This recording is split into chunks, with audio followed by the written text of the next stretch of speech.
Here we go then, time for a brand new series.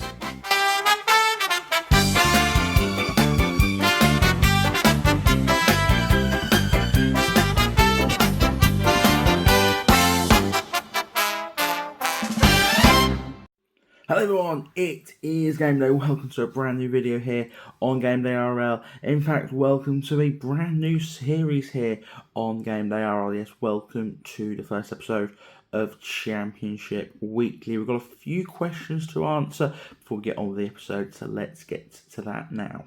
I suppose the first question really is, what is Championship Weekly? Well, Championship Weekly is going to be a brand new series here on the channel. Episodes, funnily enough, weekly, about an hour long. That's the aim anyway. We don't want to go too overboard. About an hour long, going through everything Championship Rugby League. That is latest news, whether that's head coaches, transfer news, any other business to do with the Championship. We'll have a look at the results. We'll have a look at the fixtures.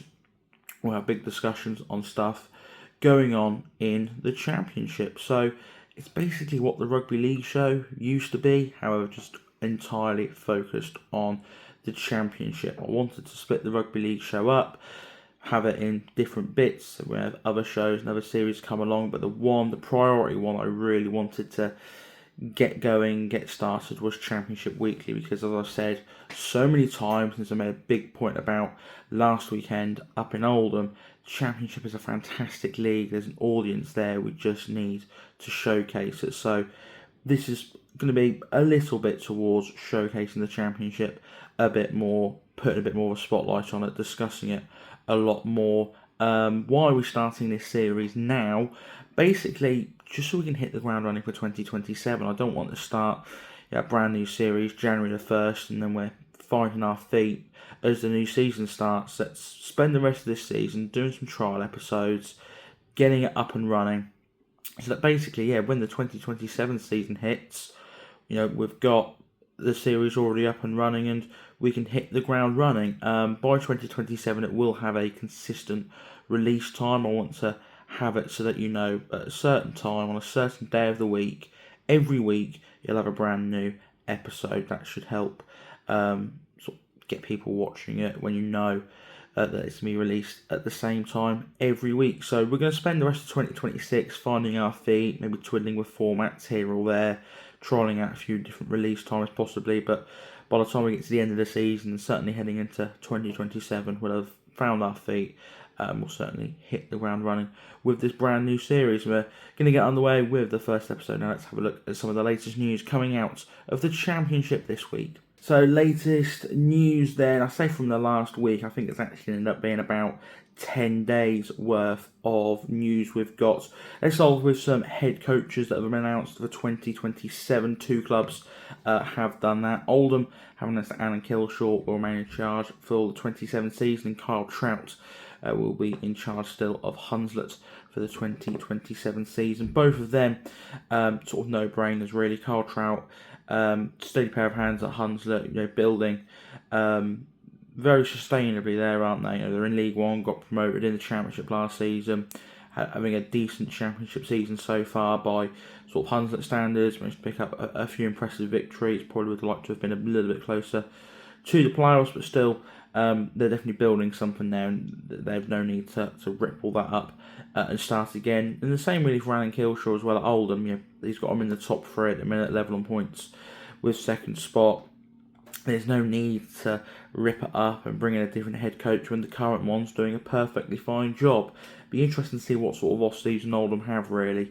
Whether they continue to have this sort of very expensive squad full of all these talents, whether a lot of them go, if they keep them, bring more in.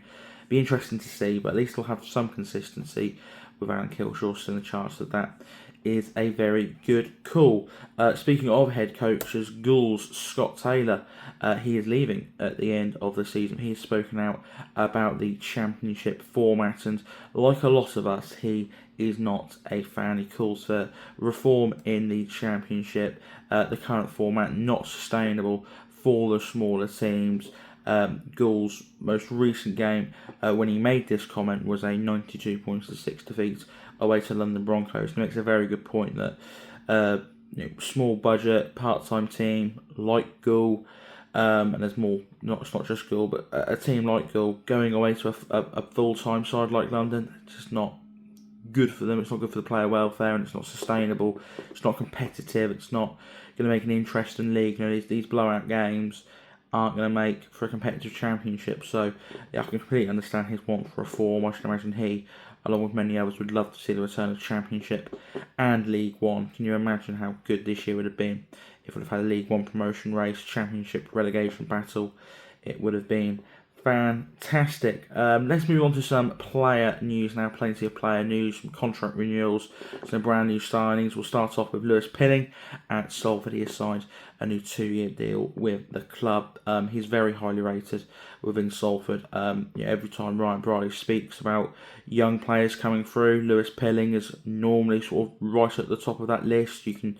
He's very highly rated within the club, and I would say he's very highly rated within the fan base as well. We've seen little glimpses of Lewis Pilling so far, and from what we've seen, there is definitely a very talented player in there, so no surprise he signed a new deal. And the fact that Mark Schneid's coming in next year, he's going to learn a lot. He needs to be a sponge next year and just soak in all that info from Schneid, because a year under him, he could improve massively. Could young Lewis Pilling.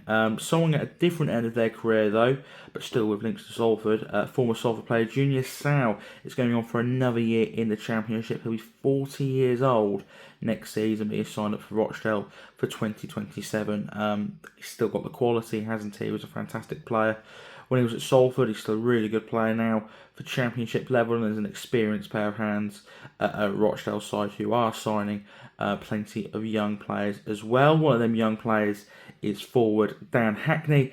He is signed until the end of this year, I would assume, with a view of a potentially longer term deal. He was part of the Warrington Academy side that went invincible last season in the Academy Leagues, went on, won the grand final. So anyone coming out of that Wire Academy side, that was a side that had the likes of Kai Taylor-Hayes, Ewan Irwins, players like that coming through. Dan Hackney was part of that, so also a very talented player there, dropping down to the Championship, get some game time. Looks like Dale could have a really good prospect on their hands there. Widnes Vikings, they've been involved in transfer markets. Max Bandit, a 23-year-old Australian forward, has come in for the rest of this season and for 2027 as well. Did make his debut in the game against Halifax at the weekend. We'll speak about that a bit more later on, but really good signing. I say playing in I don't know if it was in the Queensland Cup or the New South Wales Cup, and I think it was Queensland Cup, was Max Bandit. But it looks a really, really strong signing for a Widnes side who are looking to, of course, finish the year on a high. Got the Cup final coming up, which I'm not 100% sure. I think they're trying to agree an exemption basically of the rule to allow Max Bandit to play in that final. Would be really good if he could, and he's done for 2027 as well, and that strengthens what should be a Widnes squad up there competing again next season. Workington Town, they have signed a new player as well, a local player, 18-year-old Jaden Talentire from Seaton Rangers. Until 2028, he made his debut at the weekend, and we will definitely be speaking more about him later on, as he looks like one hell of a prospect. Workington, I think, have got a talent on their hands there. Couple of contracts, new signings. Will Brough has signed for Goul till the end of the season. Not really sure what's happening with Will Brough, because he signed for Goul on loan from Leigh. Now he's been released from Leigh, so I'll assume that he's staying at Goul for the rest of this season, but I imagine he'll get a Championship club, whether that's Goul, whether that's someone else, I don't know, but I think a lot of Championship clubs will have their eye on Will Brough. He's a very talented player. He's not really been able to settle yet. Didn't work out for him at Leigh. He's had plenty of loan spells. He had a game with us at Salford. He's been at Halifax. Now he's at Goul. He's at a couple other clubs as well on loan. I think for Will Brough, it'd be really great for 2027. He can get a club, sign for them permanently, settle down, have a full season playing Championship rugby at a club. And his Super League dream is far from over. He's still young enough to have a couple of years in the Championship, impress, and then come back up. All you got to do is look at Toby Warren, for example, at the Midlands Hurricanes. He's departing him to head to Huddersfield Giants for 2027. So, Toby Warren was at Leeds, couldn't really break through, dropped down, had a great year in the Championship. Now he's back up into Super League, and I think more players should be using that as an example of how to make progress in their careers. That's something that Will Brough will definitely be looking to do. And finally then, in terms of players, contract extension at Whitehaven for Ellison Holgate till 2028. The hooker signing an extension there for the side that should be in the playoffs this season. Really good for Whitehaven to tie him down. Very talented player, only 26 as well, so really in this sort of prime of his career, and a player Whitehaven will be very delighted to have tied down. A few other bits of news. North Wales Crusaders, or should I say Wales Crusaders, now they've announced a move to Bridgend. They confirmed they'll play 4 to 5 games there next season as they look to expand, not just in North Wales, but across Wales as a whole. And of course, yeah, it's a bit different, I feel, to the Huddersfield news, because, okay, North Wales is now fully Wales, but they're not leaving North Wales, are they? They're still in North Wales, they're just expanding into South Wales as well. The difference between that and sort of Huddersfield moving to Dewsbury is Huddersfield have fully left Huddersfield. North Wales haven't left North Wales at all. They're just playing some games in South Wales. I think that's a fantastic idea. Try and have a strong Welsh club across all of Wales, with the sort of turmoil going on in rugby union at the minute in Wales. There's a good opportunity for rugby league to potentially have a little bit of a boom. That would be really good to see. And a couple of bits of Keighley news. Keighley have been fined following the postponement of the Dewsbury game. Of course, they had a women's game played. I think it was Keighley Oldham, and then they were meant to play Dewsbury, but it got postponed with like 10 minutes to go till kick-off due to the pitch. Keighley have been found at fault for that. They've been fined £2,000, £1,000 of which is suspended, and they've also got to pay £575 to the Rams for their travel costs. So a little bit out of pocket there for Keighley, who've been found at fault for that postponement. And some more Keighley news and some more money news as well. There's been calls from the locals, MPs in Keighley, for the Cougars to get funding for a brand new stand. The local Reform Council has so far said that the club haven't shown the viability of a brand new stand. They're looking for over £2 million for a new main stand and facilities. I really hope that this does go through. I'll always be a big advocate for Championship clubs, in particular, advancing their facilities, building new facilities. I can imagine they could really utilise that new stand as a community facility, I'm sure. So hopefully they can show that it's viable and get that funding over the line and really update Cougar Park and make it into a really good Championship stadium. So I think that's all the news from the Championship this week. Some week we'll have more news than other weeks. That is just how it will go. But the plan is Championship Weekly will start off every week with the new segment like we have here. And now we'll have a look at the results from the past week. Actually, just before we get on to the results, just a couple of bit more pieces of news out of the Championship. Salford have signed a loan player until the end of the season. Forward Oliver Pollock rejoins the club. He played for Salford in our first ever game at home to Oldham. He'll play away to Oldham and away to the Batley Bulldogs. So Oliver Pollock comes on loan from Lee Leopards for the rest of the season. Widnes Vikings are delighted to announce that Tom Gilmore, player in the halves, has signed a new 2-year contract extension, keeping him at the club till 2028. Important for Widnes to tie down key players like Tom Gilmore. It's a really good season, really top player for the Vikings, so they will be very happy to have him tied down. And now that really is the end of the news, so let's have a look at some results from the past week. I've actually got to go back all the way to a week ago on Wednesday, because we had a couple of midweek games. We had one the most recent midweek and one last week as well, and that is where we're going to start this over at Craven Park, where Barrow took on Doncaster. An absolute thriller finished. Barrow 25, Doncaster 26. Barrow with tries from Josh Wood, Joe Bullock and Ryan King. Ryan Johnson was fantastic with the boot. He was 6 from 6 and had a drop goal as well. But Doncaster beat them by a point. Connor Jones with 2 tries, 1 for Muis Mustafa and Eddie Gebby. Conor Robinson was also fantastic with the boot. He was 5 from 5. That included the game-winning penalty from about 40 out, which almost as like a little bit of, I don't want to say karma, but Barrow sort of now know how Salford felt. Barrow won it late on against Salford with a penalty from far out. Now it flips back towards them, and Doncaster, win this game. The lead changed 8 times throughout this encounter. Barrow go 8-0 up, Doncaster 12-8, then Barrow 14-12, then it goes 18-17 to Doncaster, then 23-18, then 24-23, then 25-24, then 25-26. I watched this game on the stream live, and it was one of the best games of Championship Rugby League I'd seen this season. It was an absolute thriller. One of them games where you just know that both teams left absolutely everything out on that pitch, and neither team probably deserved to lose. If that had ended the draw, you'd probably gone, that's the fairest result, but it was Doncaster. That late penalty won it by a point in the end in front of a crowd of nearly 1,400, which for midweek Wednesday night is very impressive indeed. Some key performers in there.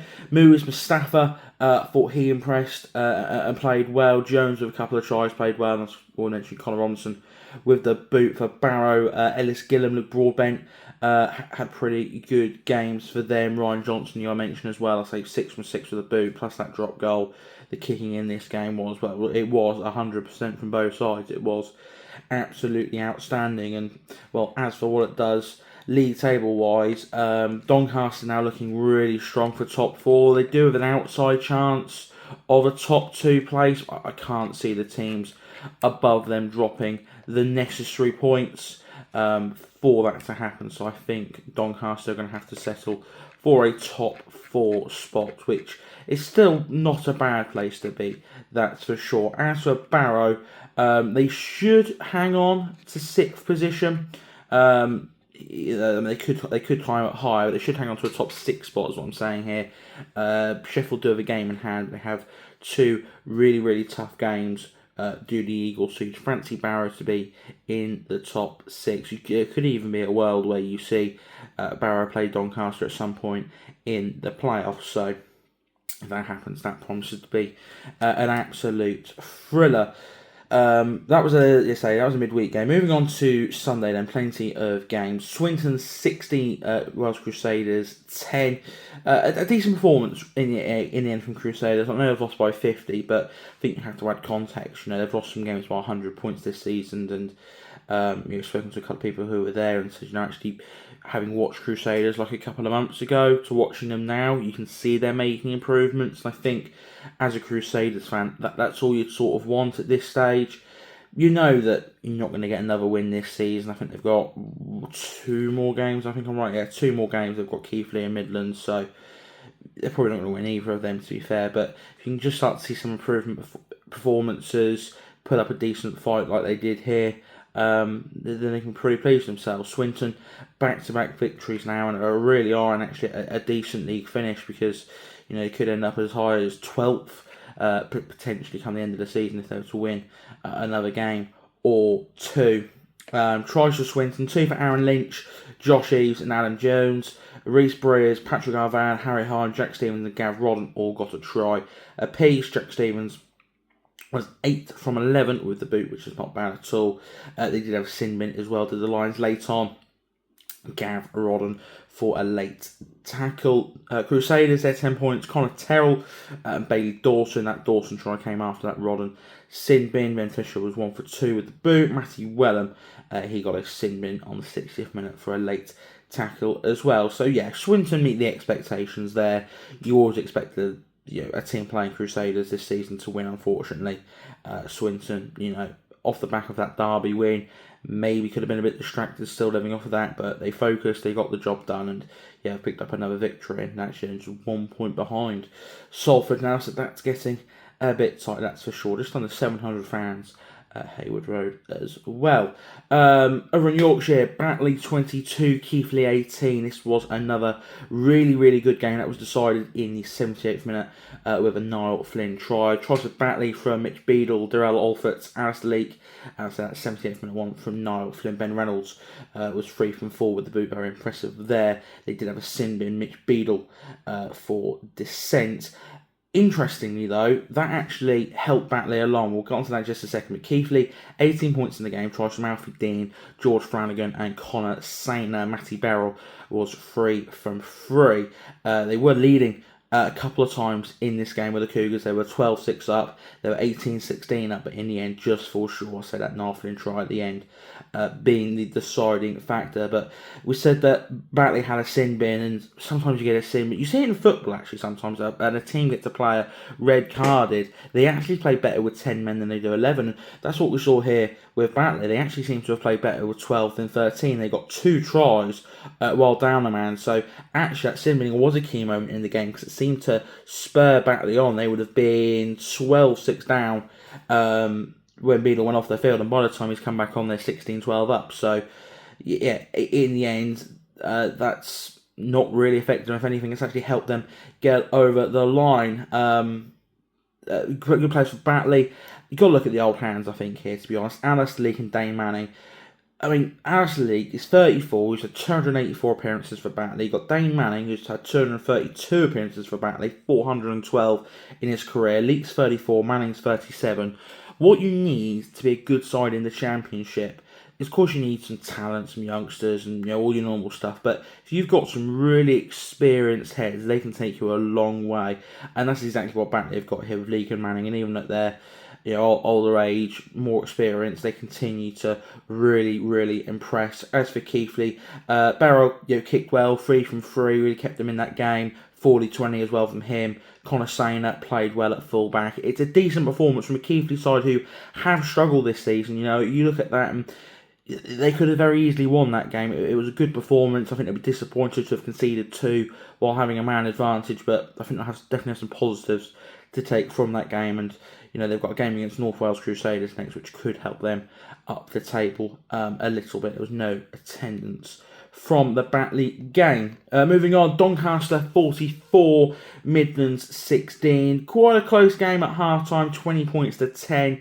Doncaster managed to just get away in that second half though, but Midlands was certainly spirited, gave it a good go, but in the end Doncaster just had too much for them. If you remember that reverse fixture that we were at, Avery Fields, Midlands won that by 2 points, but Doncaster are a much stronger team now than they were at the start of the season. Tries for Donny from Connor Jones, Connor Robinson, Reece Lynn, Jacob Jones, Movies Mustafa, Sam Smeaton and Luke Briscoe. Connor Robinson 8 from 8. Midlands tries come from Matty Crimes, Ross Oakes, Tyler Dickinson. Matty Crimes was 2 from 3 with the boot.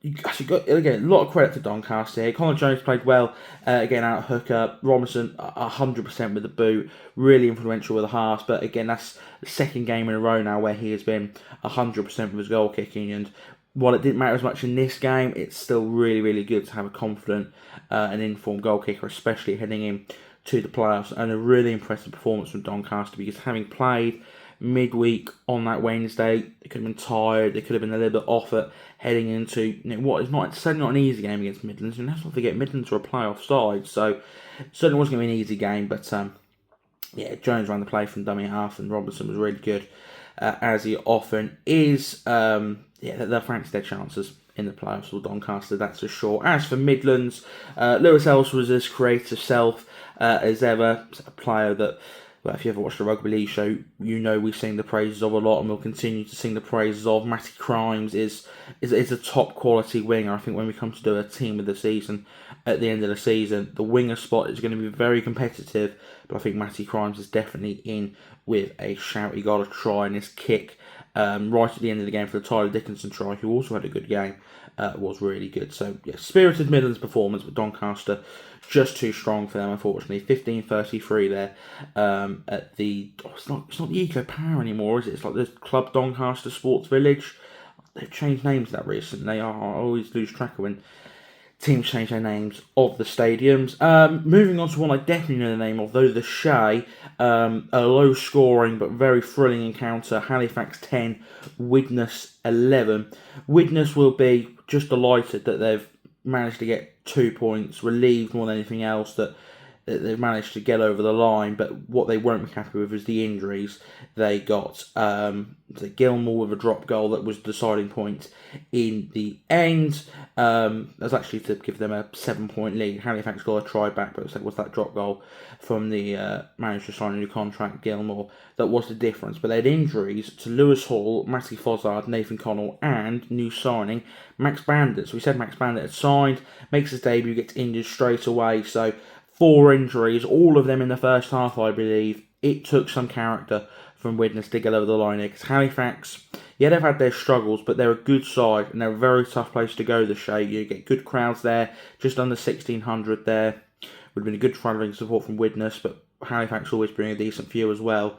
The character, some of the stints, some of them forwards for Widnes had to put in big minutes, 80-minute stints. The character shown in Alan Coleman's side there to get over the line was really good. I think you got to look at Dan Murray. Great try, great footwork. He put in a good shift all day, but his try as well was absolutely fantastic. I think, you just have to really praise the character of the Vikings to not be affected by 4 injuries, lack of interchanges, to be able to get over the line is very impressive. Halifax, again, spirited performance, came within 1 point of a very good side. I take a lot of positives from that game. Lucas Sableman Blue got a try for them. He settled in very well after joining from Union. I should go through the point scores actually. Halifax's tries were from Lucas Sableman Blue and Ben Forster. Darius Carter was 1 from 2 with the boot.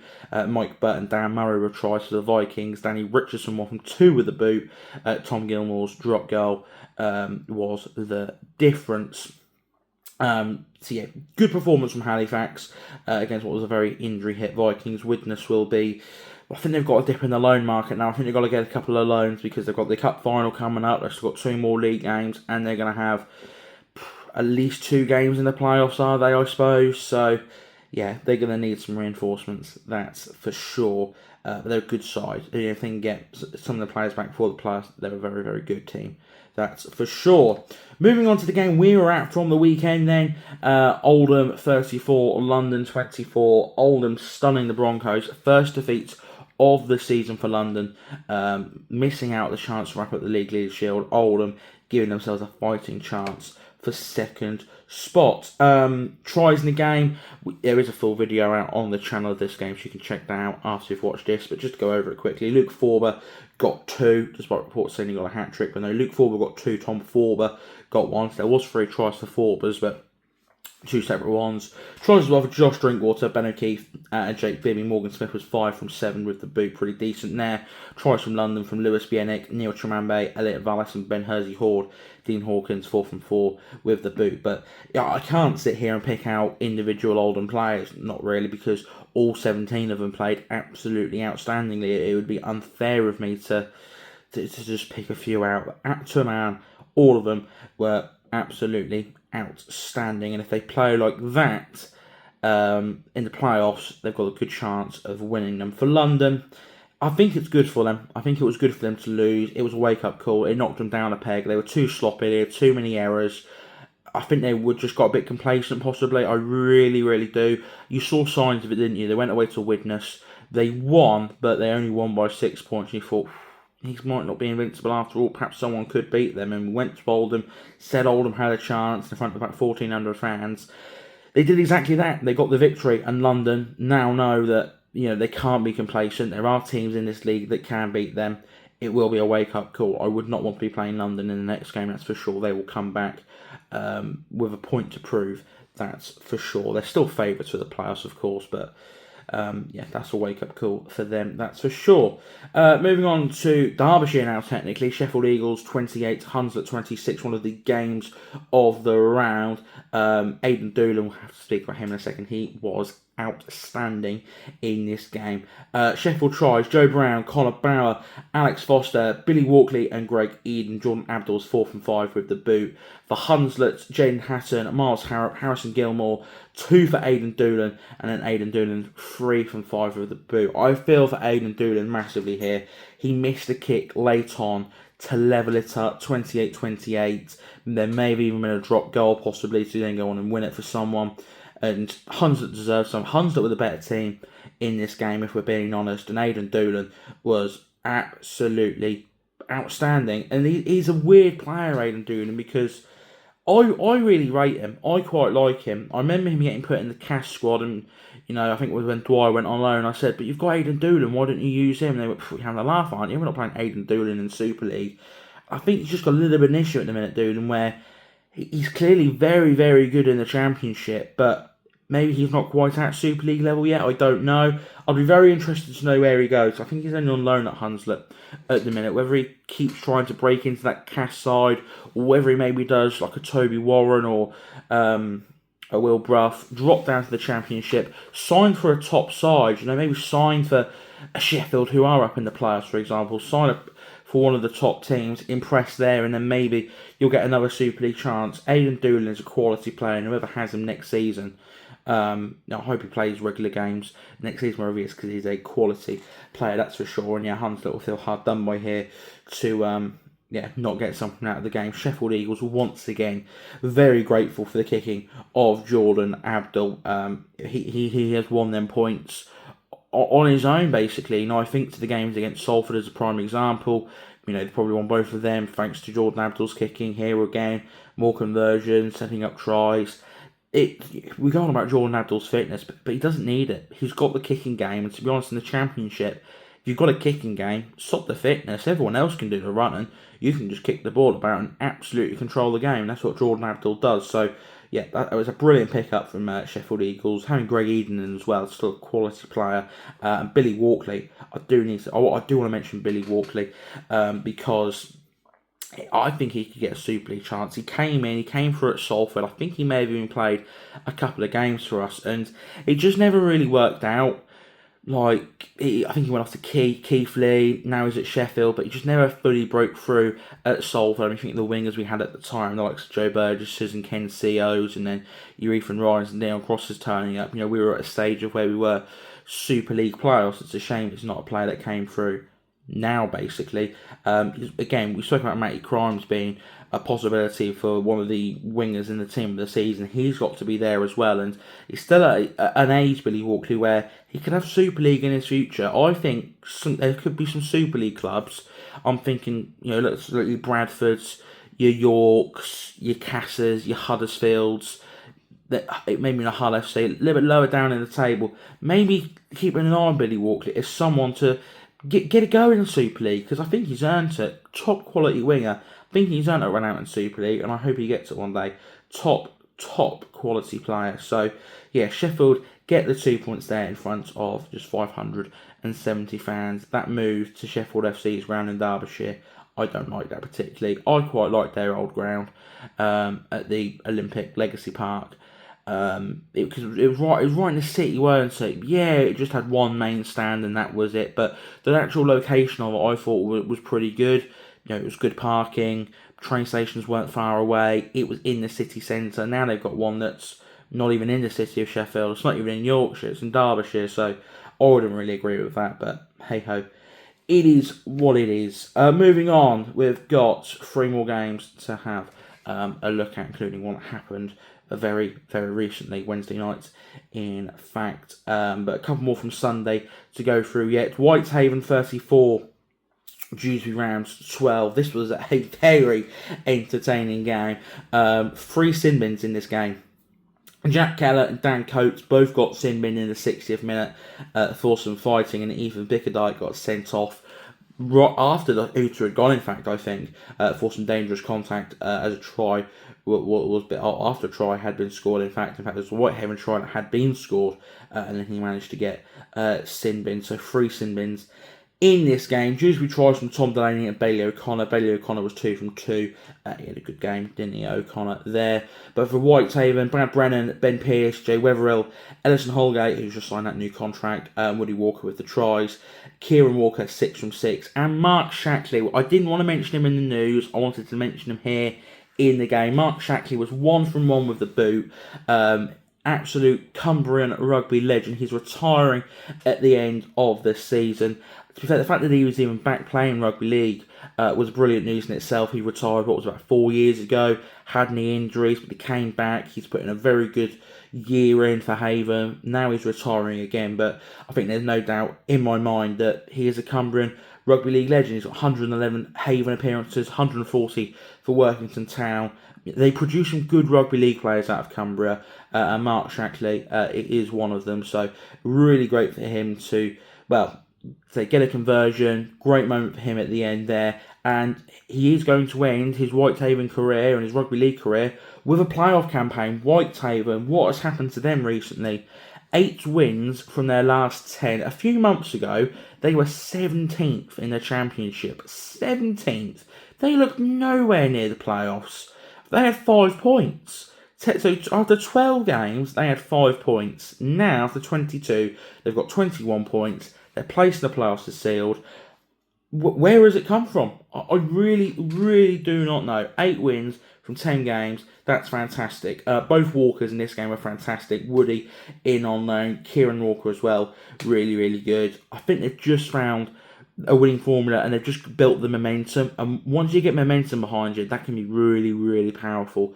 And we've seen that here with Haven. Fully deserving of their playoff spot. Hope they really give it a good go. They've now got 2 Cumbrian derbies to finish off their season before they head into that playoff campaign. As for Dewsbury then, well, they're going to have to go 3 from 3 if they're going to make the playoffs. They've already played one of them 3. We're going to speak about that in a minute. So we're not going to speak too much more on Dewsbury. We're going to speak more about Dewsbury in just a moment for their game against Rochdale. But yeah, this could prove to be a very costly defeat. But yeah, it was a good send-off for Whitehaven's Mark Shackley.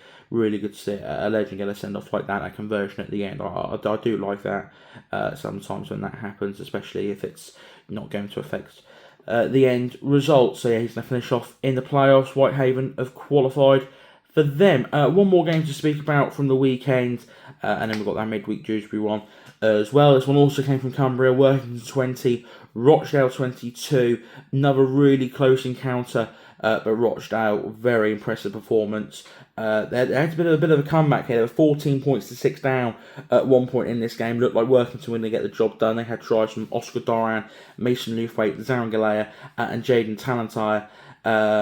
Jake Carter was 2 from 4 with the boot. We said we'd speak about Talentire, didn't we? Like 18 years old, plucked out of the amateur game from Seaton Rangers, and was probably the best player on the pitch. And at 18 years old, you feel Workington may have just plucked up a gem. We don't want to put pressure on young players, but if he plays next season as well as he played this game, Super League clubs will start stiffing because, as I say, he's 18 years old. He was fantastic on debut. He's only going to get better.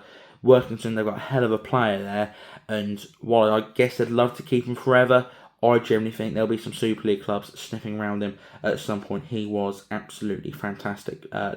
Another try for Oscar Doran as well after he got one at Midlands last week. But as Rochdale came out victorious, Ross Whitmore, Max Flanagan, Jamie Dallimore were 2. Flanagan was 1 from 2 with the boot. Dallimore was 2 from 3. Jamie Dallimore, 37 years old and still running the show in the championship now for Rochdale Hornets. I said earlier on with Batley, didn't I, that sometimes you just need an old, experienced head in there to get you over the line because they've just been there and done it. And sometimes in the championship, you just need that experience, that nous of the game. And he's done it here. Great with the boot, couple of tries, really led the Hornets come back well. They have good performances from Lewis Hatton and Max Flanagan as well. But yeah, Jamie Dallimore at 37 years old, still showing some very, very good quality in Rochdale. It's an impressive away win. Workington's a tough place to go, and I think that's a very, very good win for the Hornets, that's for sure. There was no attendance from this game. Neither side making the playoffs, but you do want to try in the season as high up as possible. And so yeah, that final game then that we were speaking about came on Wednesday night, and it was a big one in terms of the playoffs. Dewsbury, we said they had to go 3 from 3. Well, they've lost the first of them 3. It finished Dewsbury 22, Rochdale 34. We're going on to Dewsbury in just a second, but Rochdale, I know we literally just spoke about him, but Jamie Dallimore again ran the show.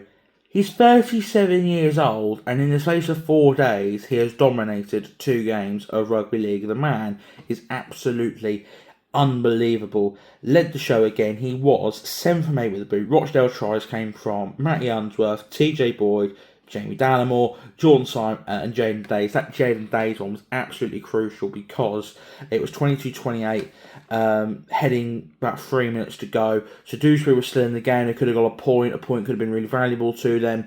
And then Days gets that try and bang, that is it. Game over for the Rams. Dallimore as well kicked a couple of penalties. He was 7 from 8 with the boot. Absolutely outstanding. He won them the game at Workington, and he's played a massive part in them getting the victory here tonight. As I say, Days played well, got that really crucial try. George Roby off the bench as a hooker, put in a good shift.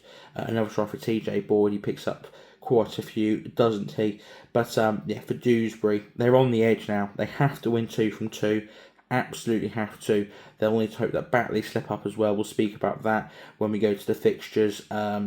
Impressive players for the Rams. Bailey O'Connor played alright. Louis Walker played alright, but I don't know what happened to them. I would have fancied them to have beaten Rochdale at home, but did the pressure get to them? I don't really know. Was it playing on Sunday, then playing on Wednesday? It's not really an excuse because Rochdale did exactly the same as well. They can't even use the excuse that they had to go up to Cumbria because Rochdale did as well. So I don't know what happened to Dewsbury here. The playoff hopes aren't gone, but my God, they need a lot of things to go their way. It's highly, highly unlikely now, but it is still possible. So we're going to have a quick look at the league table, and then we're going to flip over. But no, we're not going to have a look at the league table. We're just going to go straight to the fixtures and speak about the league table as we go through them. So let's go through some of these fixtures then. We've got 2 games on Saturday, kicking off at 3 o'clock on the 22nd of August. We've got Goole Vikings versus Swinton Lions. This is 15th versus 16th in the table. Both teams, they're not 11 points actually. Goole are 1 point ahead of Swinton, so victory for Swinton would take them over the Vikings in the table. Neither side can make the playoffs. Goole, their last game was at Morley at London, looked to bounce back. Swinton eyeing up 3 victories in a row, which would have been mental at the start of the season, and he added additive that victory would take them above their rivals Salford RLFC for at least a day, because of course they play a day earlier, so that would be some added incentive for the Lions. The other game on the Saturday kicks off at 4 o'clock, Newcastle Thunder versus Midlands Hurricanes. This result will actually have an impact on how the table will look. They went for Midlands. Midlands are 8th. They're going to finish 8th. It's as simple as that. On the basis of they've got North Wales Crusader, they can't catch 7th. Whitehaven could, but that would involve Midlands losing their last 2, and they've got North Wales on the last day. So Midlands are finishing 8th, that we know. But Newcastle still have 2nd place to secure. We know both of these teams will feature in the post-season. A win for Newcastle all but secure the 2nd place because of their superior points difference. That's a big part of it as well. So a win would really help them.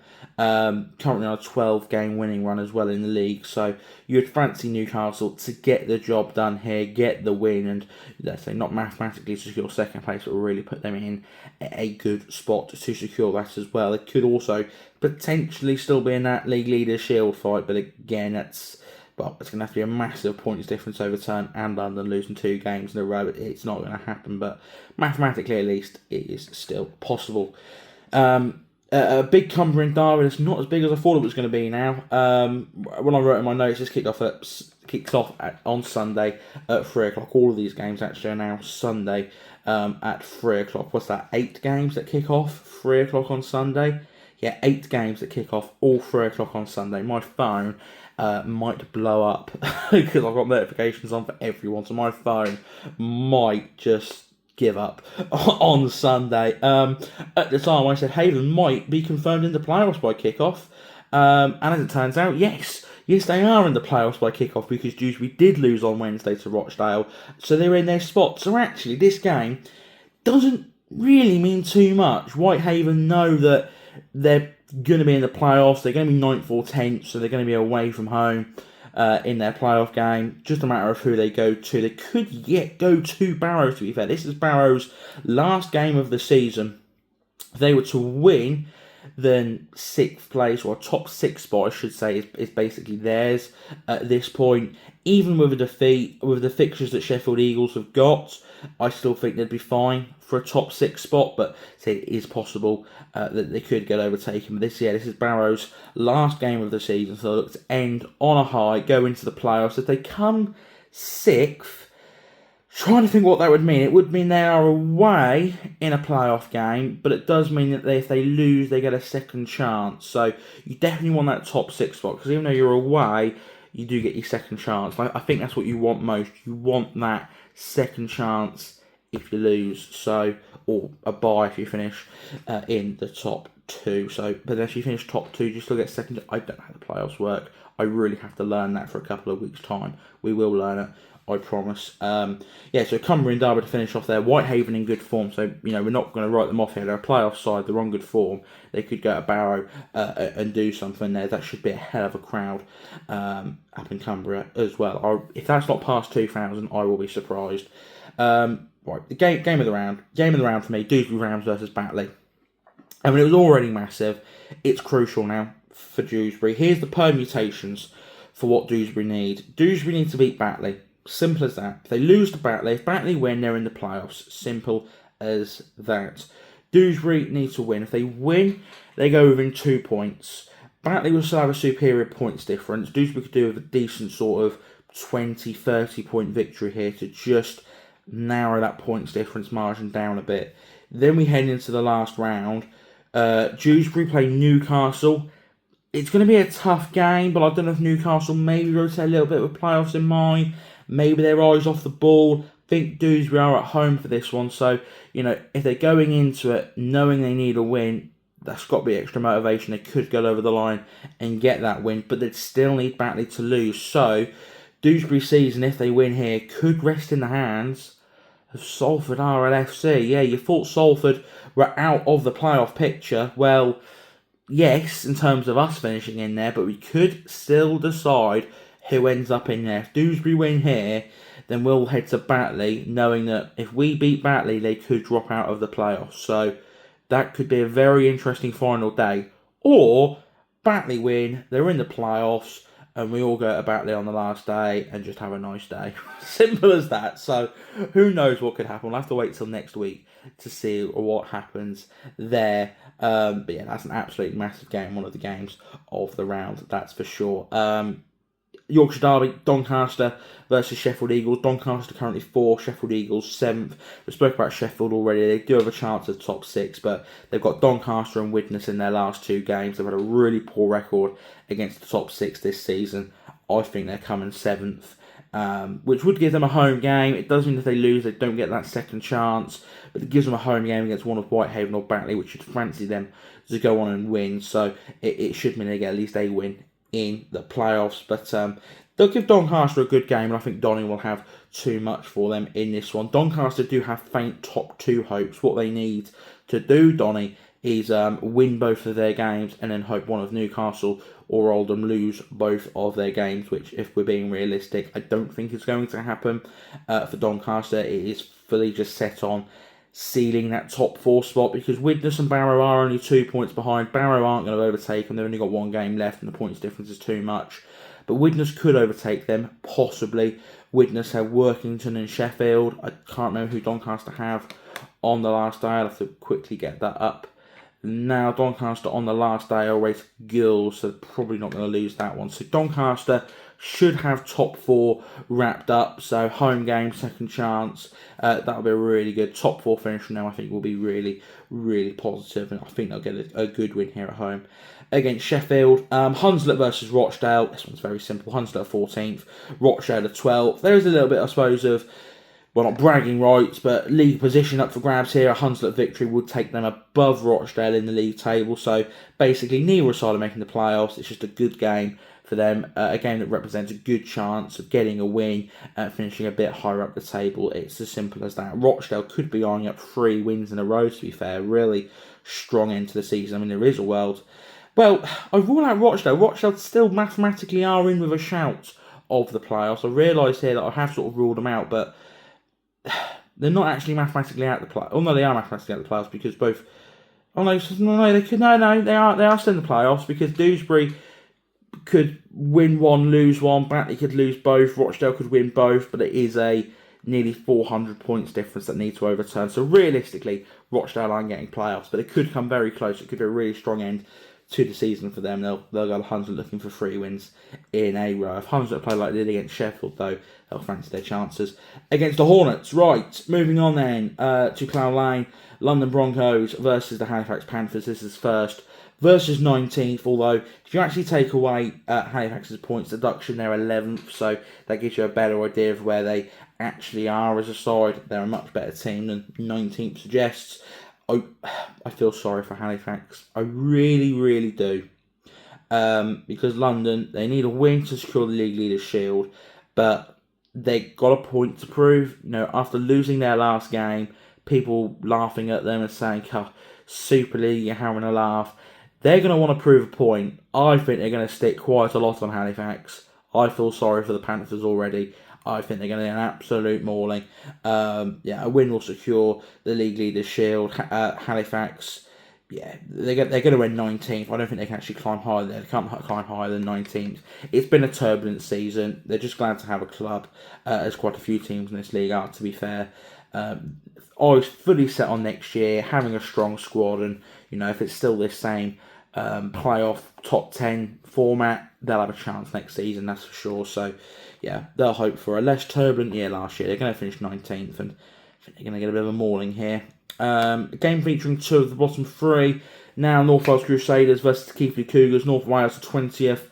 They're going to finish 20th. They're going to finish on negative points. Keighley Cougars could finish a bit higher than 18th. They could climb as high as 13th, possibly looking at this, but they look like they're going to finish a little bit lower than that. This game's actually free entry, so if you're in the Colwyn Bay, North Wales area, fancy something to do Sunday afternoon, get yourself down to Colwyn Bay, watch the North Wales Crusaders, final home game of the season, free entry.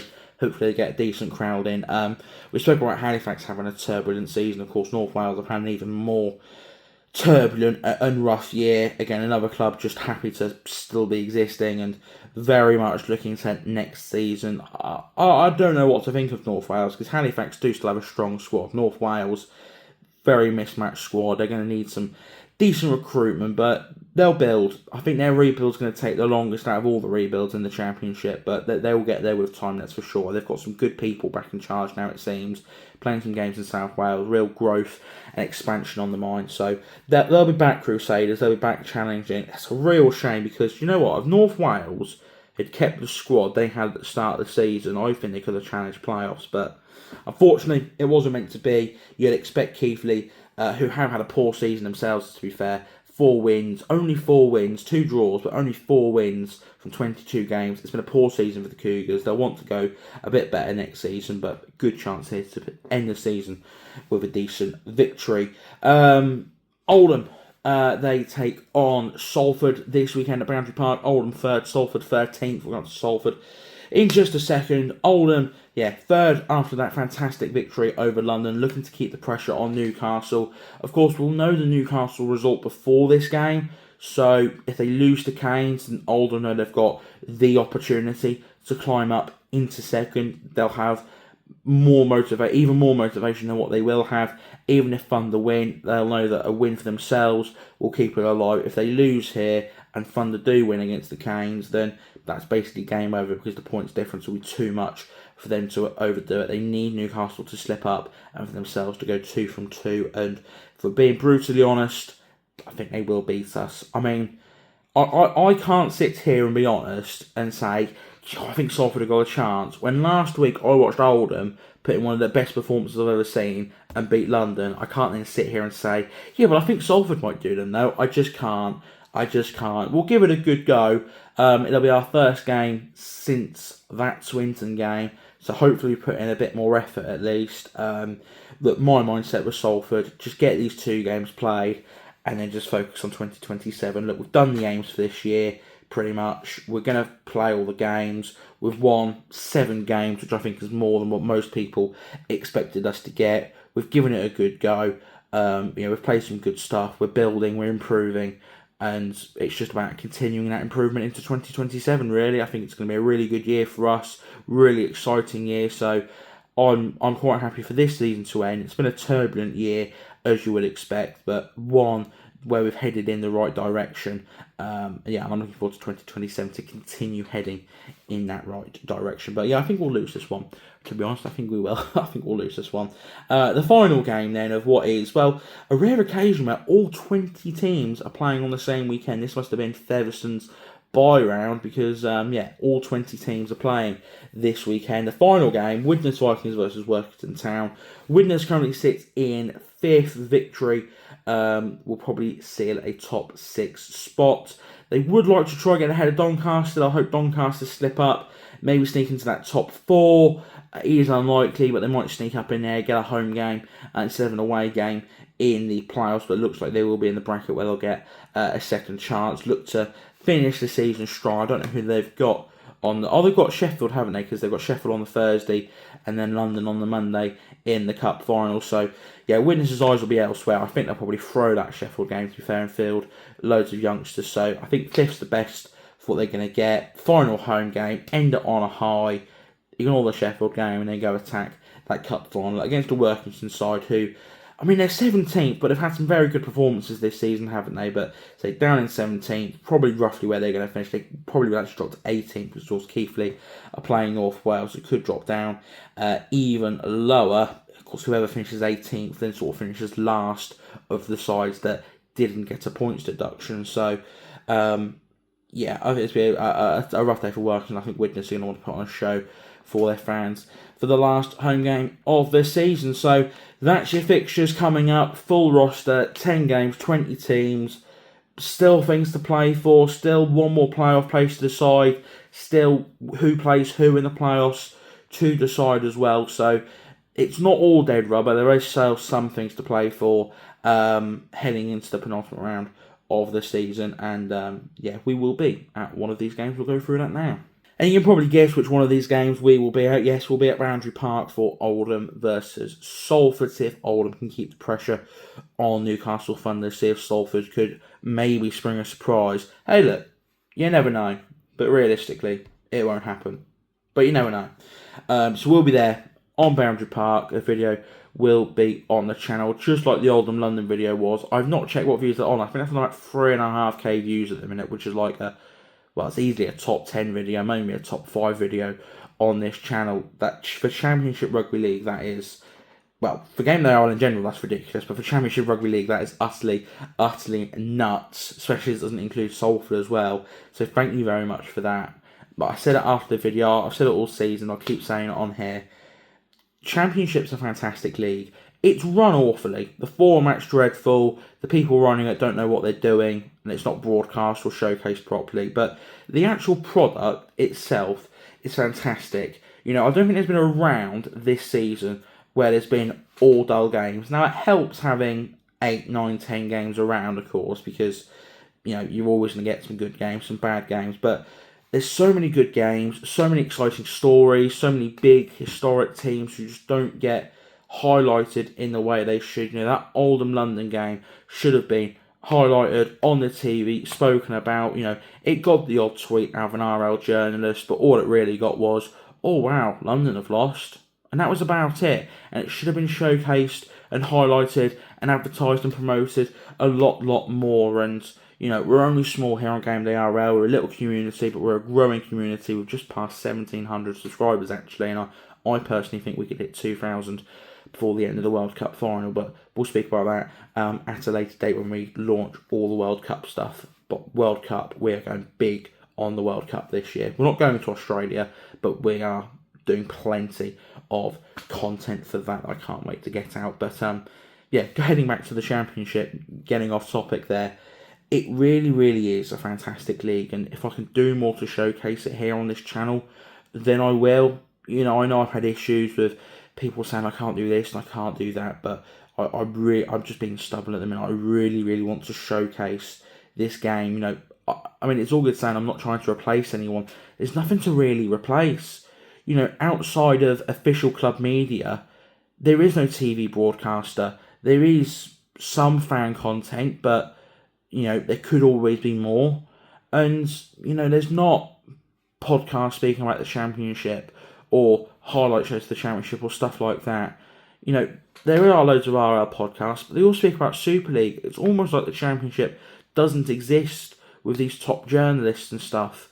So, if by doing this Championship weekly, I can shine a light on the Championship as a league and on the clubs that are in it and the stories and the people that are in it, then we'll do something good. And it'll start small, but I hope over time we can grow and we can build an audience of fans who are passionate, not just about Championship Rugby League, but Rugby League in general. But if we can build a proper Championship audience on here, that would be absolutely fantastic. And heading into next season, we're going to have a format, we're going to have a lot more Championship games, that's for sure, but we'll announce that later on in the year once the season's done. But yeah, I think I've said all that needs to be said there. So thank you very much for watching this video. If you enjoyed it, please don't forget to like and subscribe. Leave a comment down below to how your team got on this season. Say this is going to be a weekly thing now. Well, weekly thing trialled anyway. There may be the odd week missed. I'll try not to, certainly during the playoffs. It may have a couple of weeks off during the off season, but certainly from the start of 2027, this is going to be a regular series every week, speaking about the Championship, the news, the results, the fixtures, all the stories, all things Championship RL. Thanks for watching. I'll see you soon for another video. That'll probably be at Boundary Park, so I'll see you then. Goodbye.